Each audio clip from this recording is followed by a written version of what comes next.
नमस्कार, मैं संजय सनम अपने सभी YouTube के व्यूवर्स का सादर अभिवादन करता हूं। आज एक खास विषय का मतलब इसलिए कि हर कोई व्यक्ति मौत से डरता है। जिंदगी में अगर हमको किसी भी चीज़ से खौफ रहता है तो वो है मौत। लेकिन आपने कुछ घटनाएं ज़रूर ऐसी सुनी होगी कि कई बार मौत के बाद भी आदमी जिंदा लौट आता है और उस वक्त ये कौतूहल रहता है कि वहाँ पर यानी ऊपर के जगत पर ऐसा क्या है, वाकई में वहाँ कुछ है या नहीं है, धर्मराज के नियम कायदे कुछ चलते हैं या नहीं चलते। लेकिन जब कोई शख्सियत जो जिंदगी की सफर में चलती हुई और मौत की बाहों में चली गई हो और वहां जाकर के वहां के नज़ारे को देख करके और वहां से कुछ संवाद करके और वापस इस दुनिया में लौट आई हो, तो निश्चित रूप से उस शख्सियत से मिलना, उससे बात करना सबके लिए एक रोमांच अनुभव जरूर होगा। जी हाँ, मैं आज जिनकी बात कर रहा हूँ आज मेरे साथ हैं, आप देख रहे हैं मेरे साथ हैं डॉक्टर ममता बंसल। आप हीलिंग से हैं, एस्ट्रोलॉजर हैं और विभिन्न थेरेपीज की ज्ञाता हैं। और जिस अनुभव की बात मैं आपसे कर रहा हूँ वो अनुभव उन्होंने खुद प्राप्त किया है। उनके साथ ऐसा वाकया हुआ है कि बीमारी में अकस्मात उन्होंने यहाँ के जीवन को छोड़ दिया और ऊपर की यात्रा तक चली गई। और वहाँ पर क्या संवाद हुआ बहुत संक्षेप में, लेकिन हम इनसे बात करेंगे, सारी चीज़ें जानेंगे और इससे उन लोगों को भी विश्वास होगा जो पुनर्जन्म को नहीं मानते, जो ऊपर की सृष्टि के विधान, वहाँ के भगवान या धर्मराज को नहीं मानते। ममता जी, ये सारी चीज़ें सही है? बिल्कुल, मेरे साथ हुआ तो मैं तो हर हालत में इस चीज़ में बिलीव करती हूँ। क्या हुआ, कैसे हुआ ये अक्टूबर 2015 की बात है जब मुझे एक डेंगू हुआ था और मैं हॉस्पिटलाइज हुई थी जी। और उस समय एक ऐसी घटना हुई उस रात को जो मैंने अपनी आंखों से देखी। मैं कॉन्शियस नहीं थी और आईसीयू में थी, लेकिन उसके बाद जो घटना उस पूरी रात में बीती वो मैंने महसूस भी की, देखी भी और अभी तक मुझे पूरा याद है। तो उस घटना में ऐसा ही हुआ कि मैं अपना शरीर छोड़कर ऊपर चली गई थी। कहीं जहाँ पे गई थी वहाँ मुझे ले जाया गया।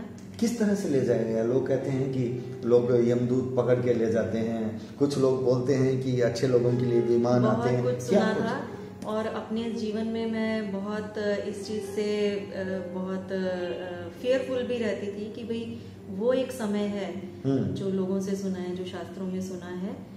लेकिन मेरे साथ जो हुआ कि 7 लोग जो एक प्रकाश स्वरूप थे, उन्होंने इस तरह हाथ पे उठा के वो मुझे लेके गए जैसे एक पालकी में एक पर्सन को ले जाया जाता है। तो बड़े सम्मान के साथ ले गए आपको, बड़े दुलार के साथ ले गए। बिल्कुल इतना हल्का महसूस हो रहा था और लग रहा था कि जैसे कोई मुझे ले जा रहे हैं एकदम। तो जब वो ले जा रहे थे तब आपने कोई प्रतिरोध किया? आपको लगा कि नीचे का नज़ारा क्या है? उस हॉस्पिटल में जहाँ एडमिट थे वहाँ की चीज़ें भी आपको दिखी? बिल्कुल दिखी, अपने बच्चों के चेहरे भी दिखे, परिवारजन भी दिखे, सब दिखे। अच्छा, उन सबको देखते हुए आप एक तरह से मजबूर हो गए थे जाने के लिए? ऐसा कुछ महसूस नहीं किया क्योंकि जा रहे थे तो एक अंडरस्टैंडिंग थी कि हम जा रहे हैं। अच्छा, उस समय कुछ ऐसा नहीं आया कि हमें नहीं जाना चाहिए या कुछ, लेकिन मन में आ रहा था कि कुछ काम अधूरे रह गए, कुछ पूरा तो नहीं हो पाया। वो जो सफर था, उस सफर में किस तरह का माहौल दिखा ऊपर जाने तक के सफर में? एक माहौल ऐसा था जिसको हम बहुत ज्यादा विजुलाइज नहीं कर सकते। एक अंधेरे में एक प्रकाश पुंज की तरह हम चले जा रहे थे और आसपास जो एक बहुत ही जैसे पहाड़ होते हैं, जैसे वादियां होती हैं, इस तरह वो सब दिखे। मतलब पहाड़, नदियां, झरने, समंदर, ये सब कुछ। तो एक बहुत ही गहरा और बहुत ही एक कह लीजिए एक एनवायरनमेंट था जिसमें से निकल रहे थे, एक प्रकाश की गोले की तरह। ये सफर कितना करीब रहा होगा? 2 घंटे, 1 घंटे, 4 घंटे, कुछ अनुमान है? नहीं, इसके बारे में कुछ भी अनुमान नहीं है, बट ये जो वहां जाके और वापस आने तक का समय पूरा रात था। अच्छा, ये मतलब आप पूरी रात भर में, ये करीब रात के कब की बात होगी? आधी रात के आसपास या उससे पहले? आधी रात के आसपास, और उसके बाद जब मैं वापस आई तो वो सुबह हो चुकी थी। मतलब ये 5-6 घंटे का सफर था। 5-6 घंटे के सफर में आप ऊपर जाकर के वहाँ कुछ चीज़ों को देख करके वापस भी आ गए। अच्छा, वहाँ जाने के बाद में जब आप वहाँ चले गए, आपको कहाँ ले जाया गया? मुझे एक जगह पे ले जाया गया जहाँ एक बिल्कुल महल जैसा एक जगह बना हुआ था, और जब मैं उस महल के अंदर जाने वाली थी तो मुझे बाकायदा रिसीव करने के लिए कुछ प्रकाशपुंज आए, और मैं उनको पहचान पा रही थी। मेरा भी कोई चेहरा नहीं था, उनका भी कोई चेहरा नहीं था, लेकिन मैं उनको पहचान पा रही थी, मैं समझ पा रही थी कि ये लोग कौन हैं। और उस समय हमारा संवाद हुआ, हम लोग मिले, और उन्होंने ये मुझे बोला कि आप आ गए हो, हम आपका इंतजार कर रहे थे। ये तो बात ऐसी हुई बिल्कुल सम्मान के साथ, जैसे आपका इंतजार हो रहा हो और कोई अति विशिष्ट व्यक्ति आ रहा हो। जी, वो मुझे बाहर तक लेने आए कि आप आ गए हो तो आप आइए, अंदर आइए। उसके बाद अंदर जाने के बाद आपने क्या देखा? अंदर जाके मैंने एक चीज देखा कि जैसे एक दरबार होता है जिसमें एक मेन सीट पे राजा बैठता है और उसके दरबारी दोनों तरफ बैठा करते थे। एक मन में उसके साथ रिजेम्बलेंस है कि दोनों तरफ लोग बैठे थे और वो भी प्रकाश ही दिखते थे। और जो मध्य में एक मेन चेयर थी, वहां जो बैठे थे वही मुझे लेने आए थे, और उनके जस्ट बगल वाली एक चेयर खाली थी, जो उन्होंने मुझे बोला कि ये कुर्सी जब से आप गए हो खाली पड़ी है, ये आप ही की है, और यहाँ पे आके बैठिए। मतलब जो मेन थे वो आपको बाहर रिसीव करने आए थे? जी। ये आपको बाद में पता चला जब वहाँ पे दरबार में आपने देखा? और फिर आप उस कुर्सी पे बैठे या कहीं और बैठे? मैं उसी कुर्सी पे बैठी। फिर क्या संवाद हुआ? फिर ये संवाद हुआ कि मैंने उनको यही बोला जो एक आम इंसान बोलता है कि भाई मुझे तो वापस जाना था, बहुत सारे आप ही ने जो बोले थे वो काम अधूरे हैं, मुझे परिवार की बहुत सारी बातें अधूरी हैं, तो मुझे वो सब पूरी करनी है। तो उन्होंने कहा कि आप नहीं करोगे तो कोई और करेगा, तो भूल जाइए। तो मैंने कहा कि नहीं, मैं जो मुझे काम दिया गया था उसको मैं पूरा करना चाहती हूँ, मैं वापस जाना चाहती हूँ। फिर तो उन्होंने मुझे एक ऑप्शन दिया, उन्होंने बोला कि आप जाइए अपने सेल्स को रिजुनिवेट करिए जो अपनी जिंदगी छोड़ चुके हैं। उन्होंने मुझे एक बाहर एक कमरे में भेज दिया और बोला कि वहाँ जितने लोग बैठे हैं आप उनको जिंदा करिए दोबारा से। और वो सारे के सारे मैंने देखा वो मेरे ही सेल हैं, मेरे ही बॉडी पार्ट हैं, और मैं उनको अपनी ही विधाओं से, अपने गुरु की ब्लेसिंग से, अपनी हीलिंग से, मंत्र जाप से, और उनसे मैं उनको दोबारा जिंदा कर रही हूँ। और इसी पूरी घटनाक्रम में ही सारा समय निकल गया, और जब वो पूरा काम हो गया तो उसके बाद मैं वापस आ गई। मतलब वो आपके सेल्स, उसका मतलब उस वक्त जब आपकी डेथ होती है, आप किस रोग से पीड़ित थे? अचानक जो सेल्स की बात आई, वो डेंगू हुआ था मुझे। अच्छा, डेंगू से आपके प्लेटलेट सेल्स वो कम हो गए थे, और वहां पर आपने उन सेल्स को देख लिया? उनको देखा, और वो बकायदा एक इंसानों की फॉर्म में चेहरे दिखे मुझे, और उनको हमने दोबारा जिंदा होते हुए देखा। और बहुत सारी घटनाएं ऐसी मुझे याद हैं जिसमें ये संवाद था कि उन्होंने मुझे बोला कि भाई आपने खुद ही तो यहाँ पे आने का निश्चय किया था। तो मैंने उनको बोला कि भाई नहीं, मैंने तो नहीं चाहा था कि मैं इस समय आ जाऊँ। तो ये एक घटना मेरे साथ हुई जो मैं अभी उसके गहराई में जाती हूँ तो मुझे आज भी मेरे रोंगटे खड़े हो जाते हैं कि एक इंसान खुद ही मैनिफेस्ट करता है कि मुझे अब मौत चाहिए, इस जिंदगी से, मतलब जिंदगी से तंग आकर के कभी कोई ऐसी घटना हो जाती है जब हम सोचते हैं कि अभी हमें यहाँ और नहीं रहना, हमारा काम हो गया है, और उस समय हमारी इच्छा पूरी हो जाती है। अगर हमारी वो इच्छा पूरी हो सकती है तो इसका मतलब है हमारी बाकी की इच्छाएं भी पूरी होती हैं। नहीं, तो इसमें एक जो चीज़ आप बता रहे हो कि वो आपसे कह रहे हैं कि आप ही ने मौत मांगी थी, तो इसका मतलब ये संदेश मेरे हिसाब से व्यूवर्स तक जाना चाहिए कि जब हम जाने अनजाने कभी जीवन के सफ़र में, कभी तल्ख अंदाज में, कभी क्रोध में, कभी डिप्रेशन में, बहुत सारे मोड़ आते हैं। हम अक्सर ये कह देते हैं कि अभी ज़िंदगी से अच्छी तो मौत, तो वही तो बात कहीं नहीं हो जाती कि वही जो डिमांड है अनचाहे हमसे कह दी गई और वो वहाँ के कंप्यूटर में दर्ज हो गई, वहाँ की फाइल में बन गई। और यही बात है कि अगर वो बात पूरी हो जाती है तो इसका मतलब हम जो भी सोचते हैं, हम जो भी मांगते हैं वो भी पूरा होता है। ये हमारी समझ से बाहर है, लेकिन मुझे वहाँ दिखाया गया कि कैसे हम जो भी मांगते हैं वो कैसे पूरा होता है। तो यही एक मन में आता है कि मैं जिंदगी भर ये बात भी अगर मैं किसी को बता सकूं कि जो हम मांग रहे हैं, जो हम सोच रहे हैं, जो हम विजुलाइज कर रहे हैं वो पूरा हो जाता है। ये एक बहुत बड़ी बहुत डरावनी बात है। देखा जाए तो बहुत गहराई से बहुत डरावनी बात है। आप ये कहना चाह रहे हो कि जो हम सोचते हैं, जो ऊपर वाले से मांगते हैं, वो बात जब मौत की बात है, जो गुस्से में या दर्द में कही जाती है, वो भी जब वो सुन लेता है, वो भी सुनता है, तो ये भी सुनता है। लेकिन ममता जी, चूंकि आप एस्ट्रोलॉजर हैं, इसमें मुझे एक चीज़ ये बताइए कि ये जो भाग्य, डेस्टिनी, हम ये कहते हैं कि जो लिखा है वहाँ ऊपर से लिख कर के आया है, हमको वही मिलेगा। तब कई बार ऐसा भी हो जाता है ना कि मांगने के लिए तो हमारे पास बहुत कुछ है, लेकिन हमारी डेस्टिनी में वो है या नहीं है, उसका निर्धारण। हाँ, यही तो बात उन्होंने बोली कि अगर हमें जो काम कह के भेजा गया है, अगर हम वो पूरा नहीं कर पाते हैं जी, तो उसके लिए हमारी विल पावर, हमें एक मौका दिया जाता है उसको पूरा करने का। अगर हम उसको करते हुए अपनी जिंदगी निकालते हैं तो आपका सम्मान होता है। अगर आप ये ना करते हुए अपनी जिम्मेदारियों से भाग के चले जाते हैं वहां पे, तो वहां आपको कुछ भी नहीं मिलेगा, क्योंकि अगली जिंदगी में फिर से आपको वही सब जो काम दिया गया है वो तो करना ही पड़ेगा। वो काम क्यों दिया गया है? क्योंकि वो हमारे ही कर्म है जी। तो हम जब तक अपने कर्मों को नहीं भुगतते, इसी बात के ऊपर ही उन्होंने मुझे वापस आने का अलाउ किया कि ठीक है, आप अपना काम पूरा करिए।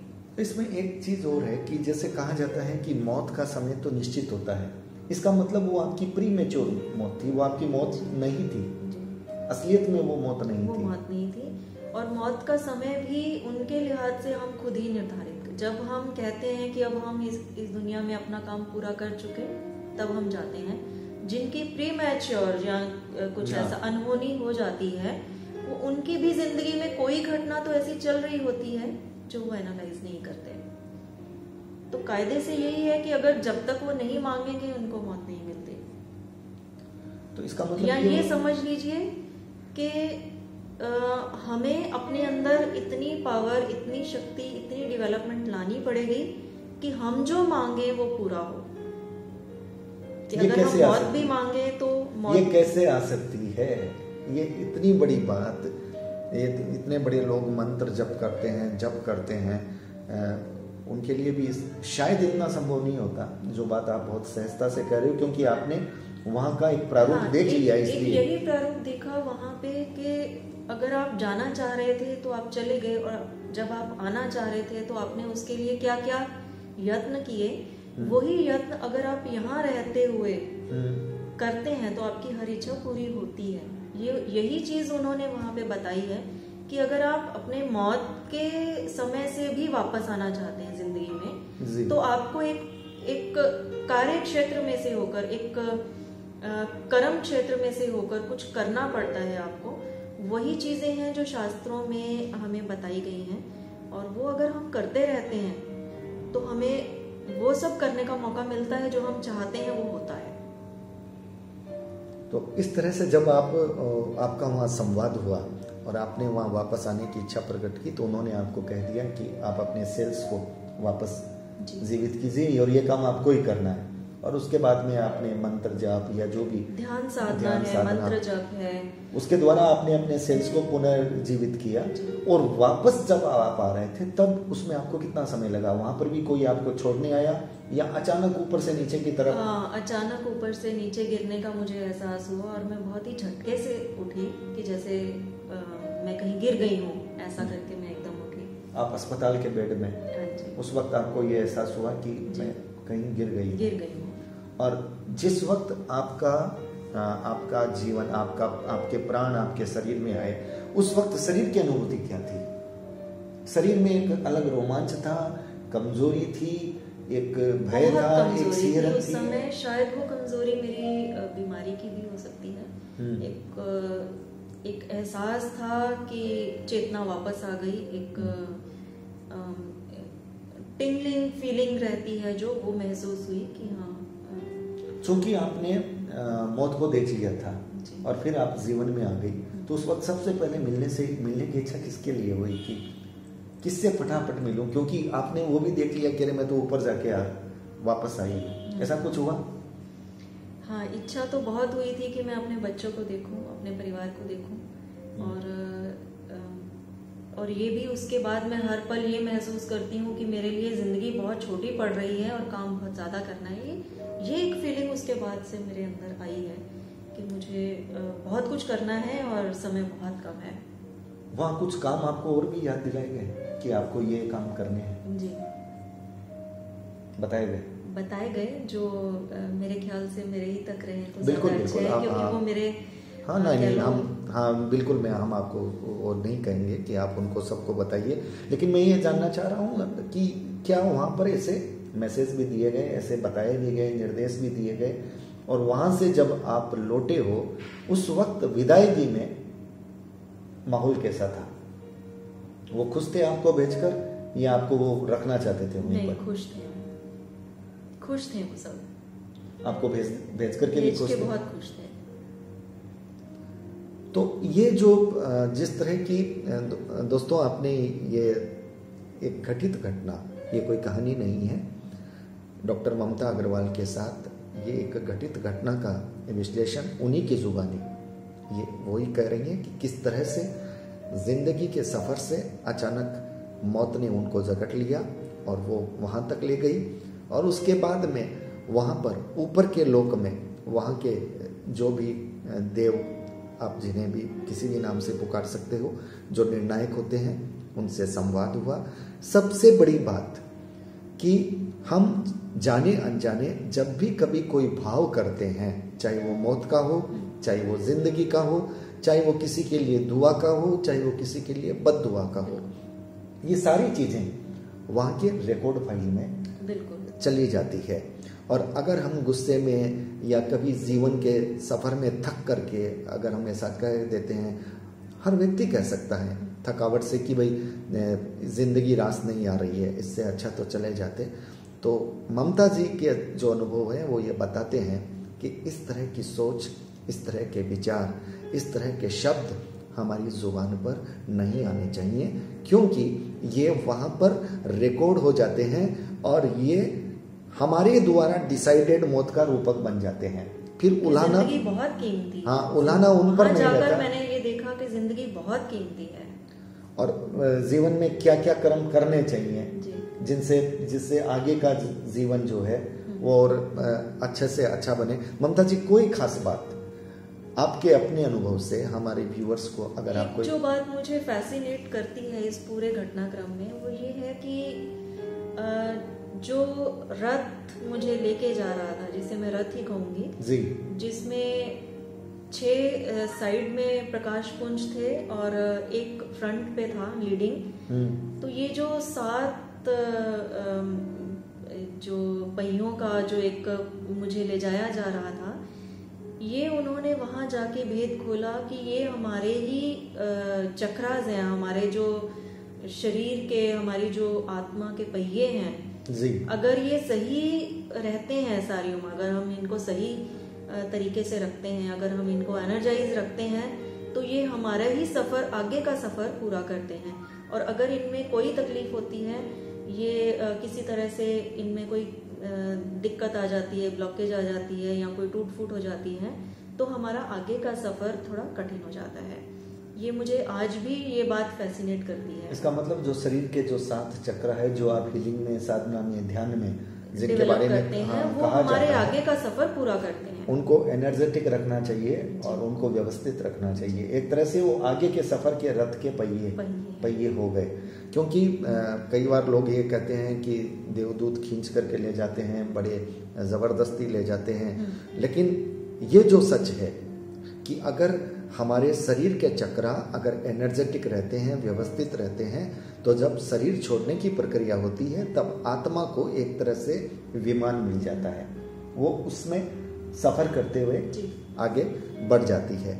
और कोई खास बात ममता जी जो आपको लग रही है हमारे व्यूवर्स को, क्योंकि ये जो घटना है बहुत रोमांचक घटना है और ऐसी घटनाएं और भी घटी है, अलग अलग अनुभव है, ये ममता जी का अपना अनुभव है, कोई खास बात?